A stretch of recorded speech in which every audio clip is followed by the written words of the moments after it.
결국에는 사회는 인공적인 것이기 때문에 사회는 자연으로부터 그냥 나무가 자라듯이 자라 나오는 게 아니라 사람들이 만들어 나가는 거잖아요. 우리가 어떻게 생각하고 행동하느냐에 따라서 사회는 바뀌는 거거든요. 만약에 민주주의 사회가 아니면 다양성이 없어도 돼요. 그냥 중국처럼 공산당 일당을 독재할 거면 그냥 막 밀어붙여도 돼요. 어차피 그 엘리트 집단만, 공산당 간부들만 올바른 판단을 내리면 나라가 잘 굴러갈 수 있기 때문에.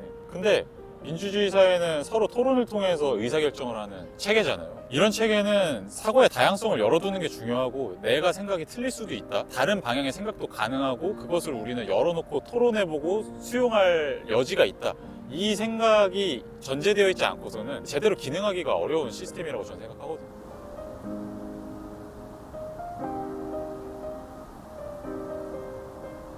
그러면은 이제 마지막으로 지금 우리가 살고 있는 시대가 어떤 시대고 어떤 사회인지에 대한 얘기를 해보려고 하는데요. 한국인으로서 느낀 한국이란 나라는 어떤 나라인 것 같으세요? 한국은 정말 독특한 나라라 생각해요. 저도 한국에 살 때 몰랐는데 외국에 나가서 한 4년 정도 살아보면서 저도 깨닫게 된 거거든요. 한국이 진짜 독특한 나라더라고요. 한국은 일단 정말로 저는 딱 한마디로 표현하면 일사천리라 생각해요.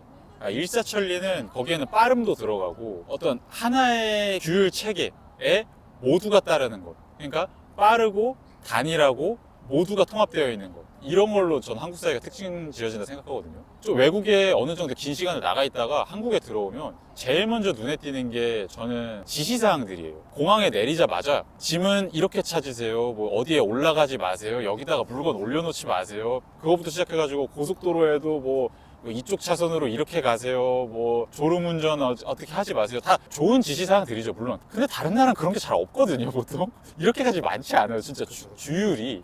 근데 한국은 그 지시사항을 통해서 정말로 많은 사람들이 효율적으로 빠릿빠릿하게 움직이는 데 최적화된 나라고, 그러다 보니까 되게 장점도 있는데 일을 잘하고 효율적이고 그런 게 있는데 뭐 물론 노동 생산성이 높은 편은 아니라고 하지만, 그럼에도 불구하고 크게 보자면은 저는 효율적인 나라라 생각은 하지만 그만큼 많이 사람을 갑갑하게 하는 나라이기도 하죠. 그러면은 저는 여기서 또 궁금한 부분이, 사람들이 사회가 잘 되고 있는지, 그리고 뭐 정치인들이 잘 하고 있는지에 대해서 우리가 굳이 알아야 되냐, 우리 먹고 살기도 바쁜데라는 말들을 많이 하곤 하는 것 같은데, 왜 우리가 사회를 이해해야 한다고 생각하세요? 결국에는 사회는 인공적인 것이기 때문에, 사회는 자연으로부터 그냥 나무가 자라듯이 자라 나오는 게 아니라 사람들이 만들어 나가는 거잖아요. 우리가 어떻게 생각하고 행동하느냐에 따라서 사회는 바뀌는 거거든요. 근데 이거를 사실은 요즘에 청년들이 체감하기가 되게 어려운 사회고, 한국뿐만 아니라 전 세계적으로 사실은 그런 추세고, 왜냐면은 정말 어떤 특정한 커뮤니티를 넘어서는 거대한 물결이 세계를 지배하고 있다 보니까, 뭐 예를 들어서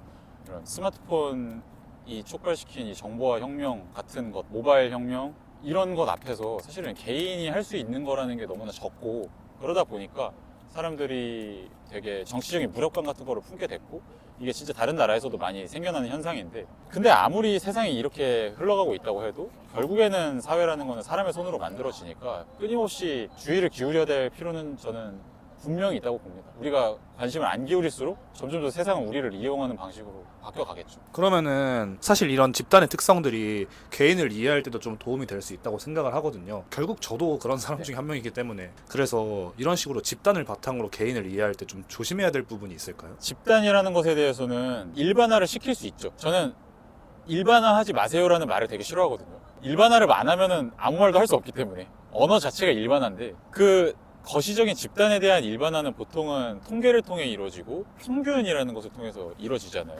근데 결국에는 그 평균적인 통계 자료에 기초한 어떤 진술들이 다 그 속에는 되게 구체적인 값들이 들어있다는 걸 항상 인지를 해야 되는 것 같아요. 근데 이거를 생각보다 사람들이 되게 인지를 잘 안 해요. 예를 들어서 막 심리학적으로 그런 연구 결과들을 정말 많이 접하잖아요. 이런 상황에서는 이렇게 행동해야 이런 심리 상태에 처하게 된다, 이렇게 결과가 나온다, 이런 성격의 사람은 이렇게 행동해야 이런 결과에 이른다, 뭐 이런 MBTI에 속했으면은 이런 행동을 한다, 막 이런 게 다 평균값이거든요. 그러니까 평균값을 내 가지고 통계 자료를 내서 평균적으로 이렇다라는 거를 말한 뿐이지, 그 속에는 정말 많은 편차들이 있고 안 그런 사람도 너무 많이 있는데, 그거를 자꾸 생략하고 사고를 하게 된다는 게 되게 위험한 것 같아요. 너무 공감하는 말입니다. 그러면은 한국은 다양성이 부족한 나라라는 말이 있는데, 이 말에 대해서는 또 어떻게 생각하시는지 궁금해요. 민주주의 국가 치고는 다양성이 부족한 건 확실하다 생각합니다. 예를 들어서 저는 그 유럽에 왔다 갔다 할 때 주로 카타르 항공이 싸가지고 많이 이용했는데 뭐 도하에서 묵은 적이 꽤 있거든요. 네. 가면은 남자들은 다 똑같은 옷 입고 있어요. 하얀 옷. 거기보다 한국이 다양하죠. 그렇죠? 근데 거기는 왕국이잖아요. 그런 나라랑 한국 같은 민주주의 사회를 비교하기는 어렵고 다른 민주주의가 잘 자리 잡은 그런 나라들이랑 비교하면 분명히 다른 목소리 같은 것들을 많이 억압하는 면들이 있고 패션만 해도 저는 되게 다양하지 않은 편이라고 생각해요. 확실히 특정 지역에 가면은 물론 굉장히 다양한 옷들이 있지만 그 다양한 힙하게 입는 그 옷의 스타일도 어느 정도 한정이 되어 있고 특정한 그 힙한 스타일이 또 있고 그런 것이 되게 한국의 특징이라 생각합니다. 그러면은 좀 한국이 다양성이 생기는 것이 좋은 사회로 나아가는 방향이라고 생각하세요? 저는 그렇다고 봅니다. 왜냐하면 민주주의 사회이기 때문에 그래요. 만약에 민주주의 사회가 아니면 다양성이 없어도 돼요. 그냥 중국처럼 공산당 일당 독재할 거면 그냥 막 밀어붙여도 돼요. 어차피 그 엘리트 집단만 공산당 간부들만 올바른 판단을 내리면 나라가 잘 굴러갈 수 있기 때문에. 근데 민주주의 사회는 서로 토론을 통해서 의사결정을 하는 체계잖아요. 이런 체계는 사고의 다양성을 열어두는 게 중요하고 내가 생각이 틀릴 수도 있다. 다른 방향의 생각도 가능하고 그것을 우리는 열어놓고 토론해보고 수용할 여지가 있다. 이 생각이 전제되어 있지 않고서는 제대로 기능하기가 어려운 시스템이라고 저는 생각하거든요. 그래서 한국도 사실은 되게 빠른 경제 발전 같은 걸 이뤘을 때는 민주주의가 잘 뿌리내리지 않은 상태였잖아요. 그러니까 그럴 때는 그냥 모두가 의기투합해가지고 같은 생각을 갖고 살아도 상관없는데 사회가 정치가 이렇게 변화하면 다양성도 어쩔 수 없이 많이 확보돼야 한다는 거죠. 그러면은 이것 말고도 또 한국을 표현하는 문장들이 좀 많은 것 같은데 또 예를 들어서 한국은 서울공화국이다 이런 말들이 있는데 그 말에 대해서는 어떻게 생각하세요? 완전 동의하죠. 서울 사람들은 뭐 주소 같은 거 얘기할 때도 어디 구에 산다고 얘기하고 그 지방 사람한테 얘기하는데도 구에 산다 얘기하고 너무 그 서울적인 사고방식을 당연하게 갖추고 있고 뭐 모든 게 다 서울에 몰려 있고 인프라적으로도 다 지방 도시에 빨대 꽂고 있고 서울이 뭐 발전소부터 시작해가지고 여러 자원 같은 거를 필요로 하는데 이 도시가 유지되려면은 그런 것들을 다 지방 도시들에 의존하고 있음에도 불구하고 제가 알기로는 서울의 시 행정 체계는 지방과의 균형 문제에 대해서 딱히 그런 존중의 의식으로 바라보지도 않고 그냥 완전 서울 공화국이 맞다고 생각합니다. 그리고 되게 문제라고 생각하고요. 어마어마한 문제가 초래되고 있다고 생각해요. 그러니까 애초에 그냥 이것도 카타르랑 비교할 수 있어요. 카타르는 제가 정확한 수치는 기억이 안 나는데 하여간 인구의 90% 이상이 수도에 살아요. 근데 그거는 거기는 애초에 그 수도에 생긴 나라예요. 원래부터 그랬고 아주 옛날에 그냥 현대 국가가 생기기 전에는 뭐 사막 같은 데 있었지만 도시가 생긴 이래로는 어쨌든 그 수도를 기반으로 그냥 생긴 나라예요. 그러면 상관이 없는데 한국은 그건 아니잖아요. 아무리 한국이 옛날부터 왕정이 있었다고 해도 그래도 각각 지방들이 다 고유의 기반들이 명확하게 있는 국가인데 이런 상황에서 자꾸만 서울 집중화가 되는 거는 격차 문제를 낳고 이 심각한 격차 문제는 결국에는 사람들의 의사소통을 가로막고 여러 가지 감정적인 문제를 낳고 우리 사회를 더 힘든 상황으로 몰아간다고 생각합니다. 그거를 그냥 냅둘 수가 없기 때문에 만약에 그냥 서울만 남기고 다 밀어버려 그 다음에 사람들 다 서울로 이주시켜가지고 어떻게 다 보금자리 주고 해 하면은 서울공화국 돼서 상관없는데 그럴 거 아니잖아요. 분명히 우리의 문화나 의식이나 다 지방이 존재한다는 거는 어쩔 수 없는 사실로서 인정하고 적어도 이상적으로는 존중해야 된다고 생각하는데 현실이 그렇지 않다는 거는 분명히 문제인 거죠. 춘코님 혹시 그 서울 토박이이신가요? 저는 아니에요. 그러면은 어쨌든 서울이 아닌 지역에서 살다가 네. 서울로 대학교 때 오신 거잖아요. 네네. 그때 좀 느낀 아 진짜 좀 서울은 다르구나 했던 포인트도 있으신가요?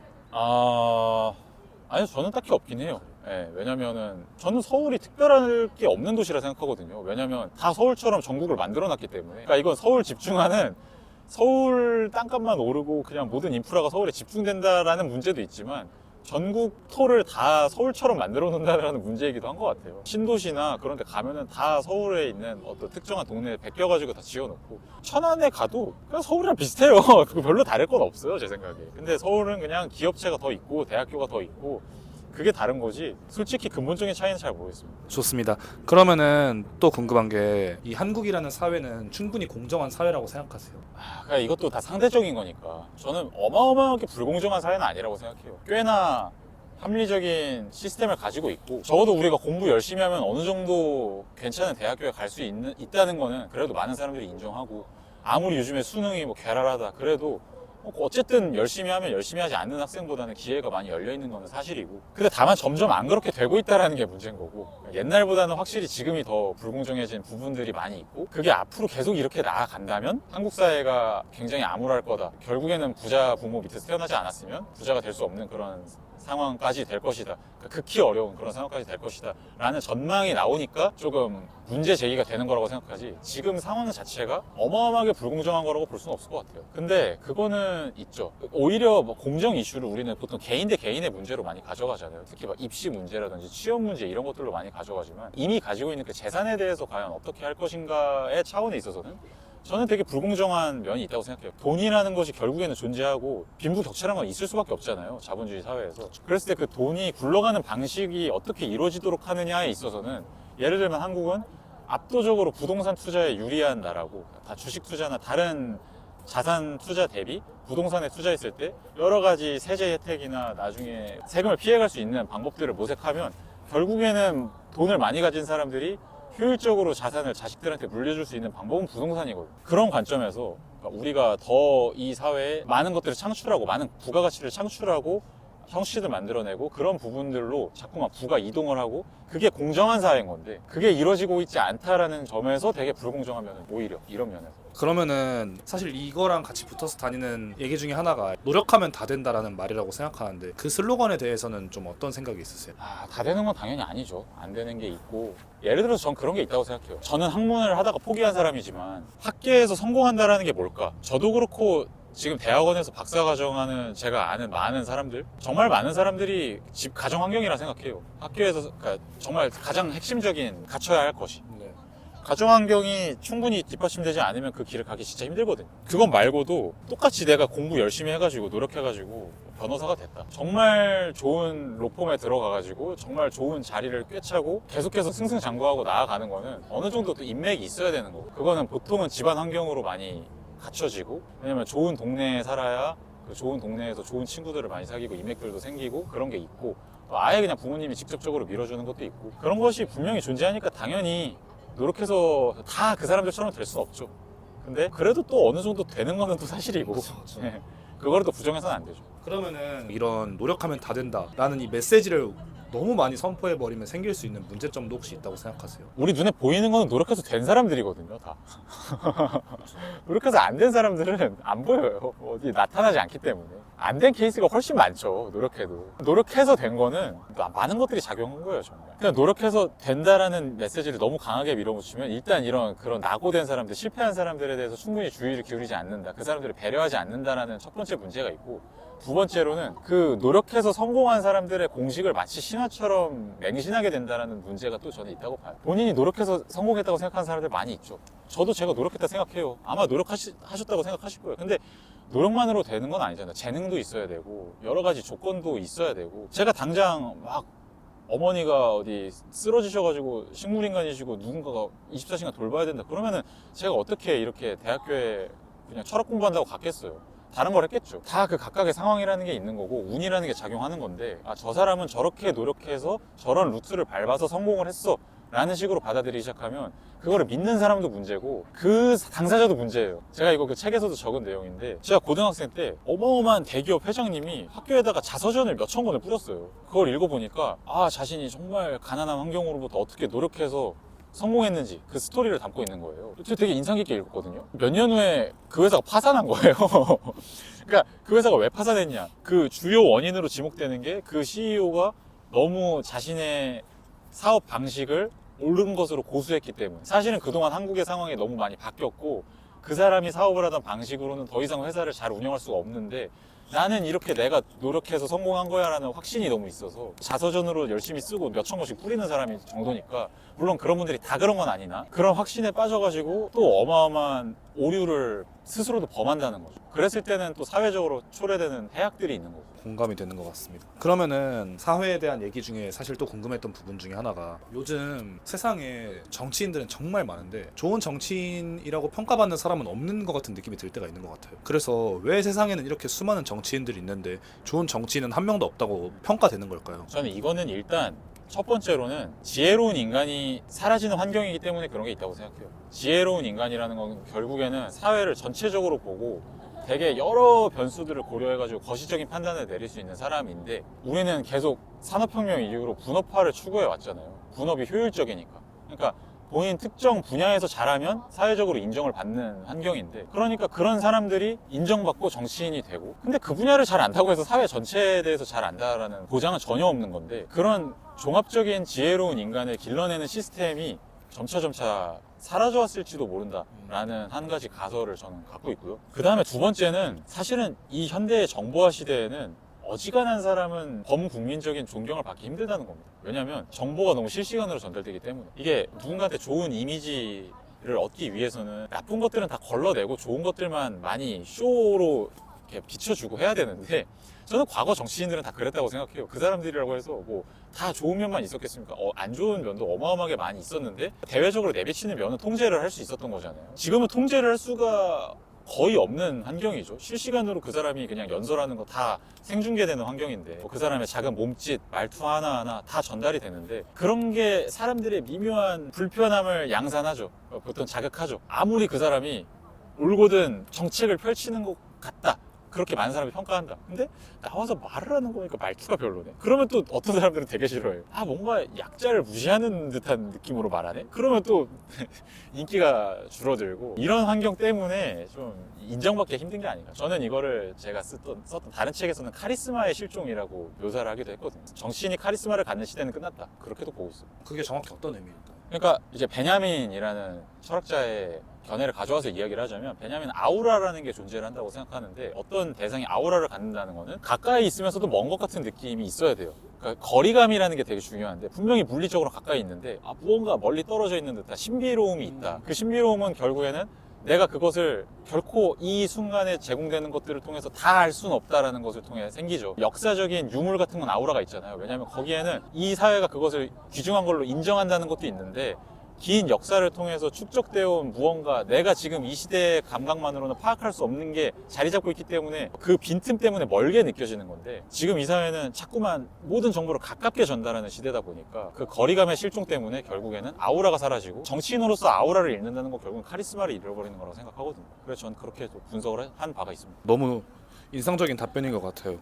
근데 제가 아까 그 정치와 관련된 얘기를 들으면서 외국은 어떤지 잘 모르겠지만 한국은 본인의 정치적 입장을 표명하는 것에 대해서 엄청 안 좋게 본다고 좀 느껴질 때가 있어요. 왜 우린 항상 그렇게 정치적 입장을 표명하는 게 조심스러운 걸까요? 저는 가장 큰 건 결국에는 정치인들의 부도덕한 면모라고 생각해요. 부도덕한 면모가 뭐냐면 아예 상대 진영의 사람들을 애초에 정치인들부터가 다 악의 세력 같은 걸로 규정을 하고 이거는 그 군부족제 시절부터 계속해서 이어져 내려오는 어떤 문화라고 저는 생각하는데 정치인들부터가 그러고 그 다음에 그런 메시지를 가지고 국민들을 설득을 하고 국민들도 특정한 어떤 시각을 갖게 됨에 따라서 굉장히 그 정치인이 지목하는 상대방을 어마어마한 악인으로 생각을 하게 되고 제가 여기서 왜 부도덕하다고 생각하냐면 정치인들은 스스로는 전 안다고 생각하거든요. 상대도 절대적인 악마가 아니고 본인도 그 상대만큼이나 나쁜 면모를 지녔다는 거를 그 스스로는 알 거라고 생각해요. 근데 마치 그냥 본인은 절대 안 그러는 것처럼 천연덕스럽게 이야기를 하고 그러는 게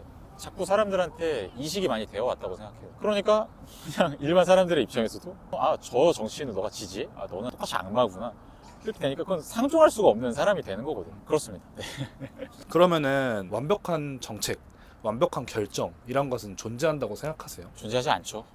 그때 어떻게 차선책만 존재할 뿐인 거고 무엇이 정답인지 우리는 모르니까 이 자연은 복잡계고 사회는 어떻게 보면 더 복잡한 곳이고 그 이제 복잡성에 대해서 저도 과학적으로는 잘 모르는 이야기지만 저도 교양적으로만 본 이야기인데 인구수의 증가 이런 어느 정도 변수만 넣으면은 충분히 합리적인 수준에서 예측 가능하지 않을까 싶은 것도 어떤 관점에 따르면 갑자기 어마어마하게 달라질 수가 있대요. 특정한 사회적인 변수가 생기면 갑자기 인구라는 게 분명히 사람들은 예를 들어서 계속 한 세대의 아이를 요만큼씩 계속 낳는다. 그런 게 반복되다가도 갑자기 사람들이 어떤 이유로든 간에 아이를 갑자기 적게 낳게 되고 어느 순간 또 갑자기 많이 낳게 되고 이런 거를 명확하게 예측하기 되게 어렵다는 거죠. 이런 인구 문제 같은 되게 선형적으로 쭉 나아갈 것 같은 문제마저도 그런데 다른 더 복잡한 사회적인 문제들에 대해서 명확한 판단을 어떻게 내리겠습니까? 지금 우크라이나 전쟁, 하마스 전쟁 무엇이 거기에 대해서 과연 그 당사자들에게 최고의 선택일까? 당연히 다 모르는 거고 근데 모르는 거긴 하지만 그렇다고 해서 우리가 어떤 결정을 포기해서는 안 되고 모르지만 그럼에도 불구하고 계속 그 결정을 하려고 나아가는 거. 그런 자세가 필요하다고 생각해요. 거기에는 결국에는 용기가 필요한 거고 무언가를 짊어지려는 사람이 필요한 건 짊어지는 책임감 있는 영웅이 필요한 건데 그런 영웅이 언젠가 출연할까요? 뭐 모르겠습니다. 출연하지 않을까. 어떻게 보면 그 결정을 책임지고 하는 사람이 리더고 정치인이 역할일 수도 있겠네요. 그렇죠. 예, 그런 결정들을 내리는 게 되게 어려운가 봐요. 지금까지는 잘 못 내려온 것 같아요. 제가 지켜본 어느 정도 나이가 들고 나서 지켜본 이 지난 10수년간의 한국 사회는 중대한 결정들을 되게 회피해 온 사회였던 것 같아요. 회피해 온 건지 아니면 의도적으로 안 내리는 건지에 대해서는 의견이 분분하지만 예를 들어서 부동산 문제 같은 것도 저출산 대책 같은 것도 저는 솔직히 되게 의아한 부분이 많거든요. 그렇습니다. 네. 그러면은 또 궁금한 부분이 정치와 관련된 마지막 질문으로 좋은 정치란 무엇이라고 생각하세요? 저는 좋은 정치는 밀고 나가는 정치라 생각해요. 뭐가 됐든. 그러니까 의사소통도 물론 중요하지만 의사소통은 여기에 있어서 당연히 품고 가야 하는 기본 덕목이지만 그럼에도 불구하고 어떤 신념이 있고 그 신념이 일단 일반적으로 우리가 좋다고 평가할 만한 신념이어야 되고 개인을 위한 신념이면 안 되죠. 이 사회 전체를 위해서 과연 무엇이 좋을까에 대해서 내린 어떤 본인의 투철한 신념이 있다면 그거를 한번 끝까지 밀고 나가보는 것 그리고 각각의 개인이 그것을 끝까지 밀고 나가보는 것이 잘 허용되도록 하는 것 그게 민주주의에서는 저는 되게 핵심이라고 보거든요. 그러니까 이거는 표현의 자유가 여기에 있어서는 되게 중요한 거고 어떤 한 명의 정치인, 어떤 한 명의 유권자가 신념이 있다고 해서 그거를 다 관철시킬 수는 없잖아요. 그 사람이 아무리 신념이 강력해도 투표를 해서 안 되면 안 되는 거죠. 근데 다만 어쨌든 간에 그 사람이 그 목소리를 가질 수 있도록 열어준다는 거, 표현할 수 있도록 그게 결국엔 좋은 정치라고 생각합니다. 너무 좋습니다. 그러면은 또 교육과 관련된 질문을 좀 드려보려고 해요. 네. 혹시 이제 춘코님이 생각하시기에 한국 교육 시스템의 가장 큰 문제는 뭐라고 생각하세요? 이건 너무 어려운 문제인데 네. 가장 큰 문제요. 그러니까 뭐 그냥 입시 위주의 교육이다, 뭐 시험풀이 문제 위주의 교육이다 이거는 뭐 너무 계속해서 이야기가 되어 온 거니까 구태여 제가 반복할 필요는 없는 것 같고요. 저는 결국엔 너무 많은 학생들이 대입을 치르고 있다는 게 근본적인 문제라고 생각해요. 솔직히 대학이라는 게 저는 어떤 면모에서는 많이 수명을 다했다 생각하거든요. 대학이란 공간이 원래 예를 들어서 대학은 수백 년 전부터 존재했는데 지금의 대학은 서구적인 시스템이잖아요. 그 서구적인 시스템은 사회의 지도자들을 길러내는 곳이었고 근데 지금 아니잖아요. 지금은 모두가 대학에 정말로 많은 사람들이 대학에 가는 시대가 됐고 그거에 맞춰서 대학의 역할도 많이 변화했는데 그러면서 결국에는 이게 굳이 대학이 계속해야 돼? 라고 질문을 해봤을 때는 반드시 그렇지는 않은 형태로 이미 넘어왔다고 생각해요. 근데 여전히 너무나 많은 학생들이 대학을 가려고 준비를 하고 있고 그럴 수밖에 없다는 현실, 좋은 대학을 나와야 여전히 유리하다는 그런 현실, 그게 저는 문제라고 보고 진짜 공부에 뜻있는 학생들 위주로 대학에 가는 게 맞다고 보고요. 저는 한 30-40% 정도만 대학에 가도 충분하다고 생각하고 있습니다. 심지어 요즘에는 고등 지식을 익히지 말라는 게 아니에요. 고등 지식을 익히는 건 좋은데 고등 지식을 대학에서 반드시 익혀야 될 필요는 없다는 거죠. 오히려 되게 비효율적인 집단이기도 하고 대학이라는 것 자체가 구조조정이 쉽게 이루어질 수가 없고 대학은 예를 들어서 제 사촌 동생 같은 경우에 공학을 공부를 하는데 학교 공학 수업이 잘 이해가 안 된다고 인강을 들어요. 인강 강사가 더 잘 가르친다는 거죠. 그럼 애초에 그냥 인강으로 들어도 된다는 거고 그런 시스템 자체가 물론 이제 대학교에서 할 수밖에 없는 실험이라든지 그런 체계가 있지만 근데 어쨌든 지금 대학교에 다니고 있는 학생의 수 중에 정말로 많은 학생들은 사실은 다니지 않아도 되는 그런 입장인데 모두가 이렇게 다니고 있다는 게 비극이라고 생각합니다. 거기에는 되게 현실적인 대학교 내부의 현실적인 일자리 문제 이런 것도 있는 거고 대학교가 당장 지금 다 문 닫으면 거기에 일하고 계신 분들 다 문제가 초래되니까 당장 없앨 수는 없는 건데 다만 장기적으로는 이렇게 대학교가 가야 될 이유는 없는 거고 이미 많이 변화하고 있다고 생각해요. 그리고 이미 현실적으로 변화하고 있고 어쩔 수 없이. 그러면 이제 또 춘코님의 책 중에 인상 깊었던 주제 중에 하나가 창의성이었거든요. 네. 그래서 혹시 춘코님은 그 한국이 창의성이 부족한 나라라고 생각하시는지도 궁금한 것 같아요. 어떤 면모에서는 분명히 부족하죠. 예를 들어서 우리나라가 굉장히 뭐 혁신적인 스타트업이라든가 그런 것들이 당연히 미국만큼 많이 나올 수는 없지만 사실은 미국 말고도 다른 유럽의 선진국들보다도 안 나오는 부분들도 분명히 있고 그러니까 좋은 대기업들이 많이 다행히 있어가지고 그 대기업들이 어떻게 캐리해가지고 잘 나아가고 있긴 한데 그리고 좋은 것들도 많이 하고 있고 뭐 현대가 보스턴 다이내믹스 같은 데 인수해가지고 뭐 하고 있고 2차전지 이런 것도 잘하고 있고 태양광도 잘하고 있고 여러모로 되게 한국이 잘하는 것도 많은데 근데 결국에는 그 개개인이 발휘할 수 있는 창의력에 있어서는 되게 많이 제한이 되어 있는 상태라고 생각하고 그러니까 이것도 역시 비교 대상이 어디냐가 문제긴 한데 미국이랑 비교하는 게 너무 잔인하게 느껴질 수 있지만 어쨌든 미국이랑 비교를 해보면 제가 인상 깊게 들었던 어떤 바는 스탠포드 스탠포드를 다녔었던 분한테 들었던 얘기인데, 스탠포드에서는 공부를 제일 잘하는 학생들은 보통 국가기관에 가려고 많이 한대요. 그래서 그 정책적인 것을 하면서 거시적인 무언가를 내가 해보겠다, 이 사회를 위해서 뭔가를 해보겠다, 이런 학생들이 생각보다 되게 많고, 그 다음에 그만큼 또 공부를 되게 잘하는 학생들이 많이 하는 게 역시 창업이고, 다 창업하려고 하고 거기는. 그래서 이건 스탠포드라는 데가 특이한 거긴 하지만 어쨌든 근데 미국 전체가 또 그런 경향이 있고, 그 다음에 제일 스탠포드에서 잘 못 따라가는 학생들이 나는 그냥 얌전하게 취업해야지 한다는 거예요. 근데 그 학생들이 취업하는 데가 이제 실리콘밸리의 대기업들인 거고. 근데 이제 한국은 되게 반대인 상황이잖아요. 제가 대학교 다닐 때는 서울대에서 제일 공부 잘하는 학생들이 문과에서는 다 로스쿨 가려 했거든요.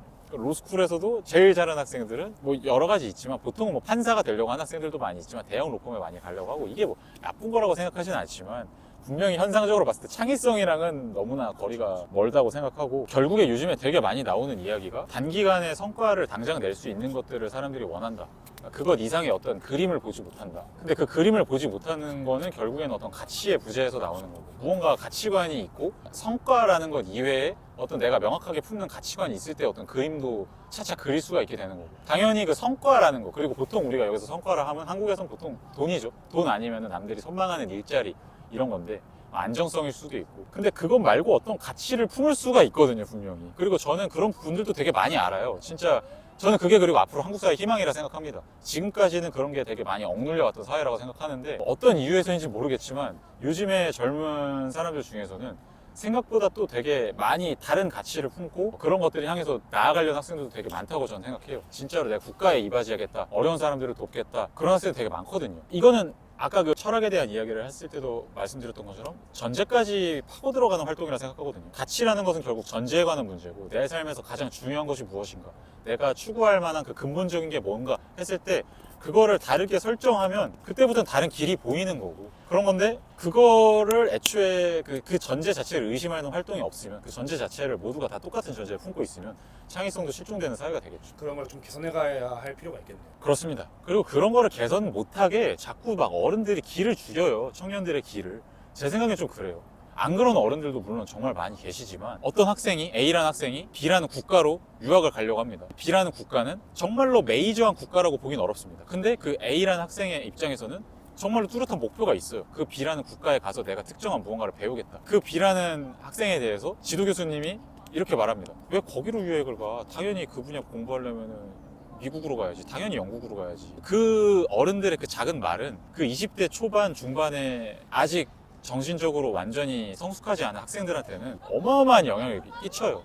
그냥 성격적으로 타고나가지고 반항적인 학생이 아니고서는 그런 작은 어른들의, 권위자들의, 특히 그 권위자들의 작은 한마디 한마디들이 너무 크거든요. 근데 제 생각에는 지금의 기성세대는 그런 잘 정립되어 있는 루트를 착실히 밟았을 때 성공이 보장됐던 사회에서 살았기 때문에, 대표적으로 저는 이제 학문을 그래도 나름대로 대학원에 갔었던 학생이니까 학계는 대표적으로 그렇거든요. 그때는 그냥 뭔가를 외국에서 처음 배워오면은 한국에서 권위자가 되는 시대였어요. 그냥 배워왔다는 이유만으로. 그 기준으로 지금 너도 당연히 이 길을 가야 된다라고 말을 하고, 그 길을 가면 당연히 성공하고, 다른 길을 가는 건 내가 본 적이 없는데, 이런 식으로 말을 한다는 게 저는 되게 오만한 면모라고 생각하고, 그게 지금 기성세대 분들은 제발 좀 고쳤으면 좋겠다 싶어요.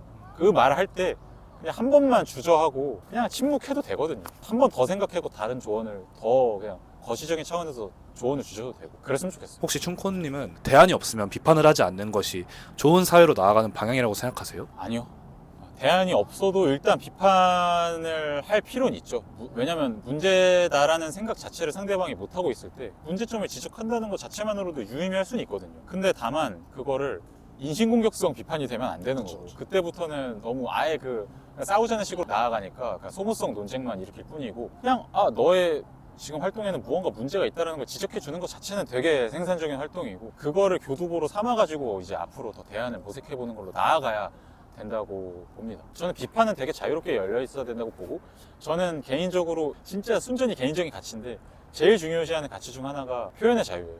또 한편으로는 그렇게 해야 사회가 본인을 자기 비판적으로 바라볼 수 있겠네요. 일단 얘기를 표현의 자유. 듣는 것 자체만으로 뭔가 달라지기 시작하거든요. 자기 혼자 생각으로만 위대한 걸 이룬 사람은 없고 다 결국에는 여러 가지 상호작용을 하면서 생각을 발전시켜 나가는 것인데 아무리 똑똑한 사람들이어도 위대한 학자들, 위대한 뭐 기업가들 그런 사람들이 쓴 책들을 보면서 앞으로 나아가는 거고 그거 자체가 다 비판의 활동이거든요. 그 책들이 다 비판을 해주고 있는 거예요. 아, 너가 나아가는 길이, 너가 지금까지 생각했던 방식이 뭔가 틀린 부분이 있어. 그렇다고 해서 정확히 뭐가 정답인지는 알 수 없을 수도 있는데 어쨌든 간에 무언가 틀리다고 분명히 그 책들은 말해주고 있거든요. 그렇게 해야 이제 목소리들이 모이면서 자연스럽게 대안도 만들어질 수 있는 거니까. 네, 저는 그렇게 생각합니다. 그러면은 이제 마지막 질문으로 혹시 이제 앞으로 춘코님은 어떤 삶을 살고 싶으세요? 저는 가족들을 실망시키지 않는 사람으로 살고 싶어요. 들으시는 분들 입장에서는 뭐 철학 공부를 오래 했다는데 결국에는 그냥 가족으로 산다고 이렇게 허무하게 느껴질 수도 있는데 저는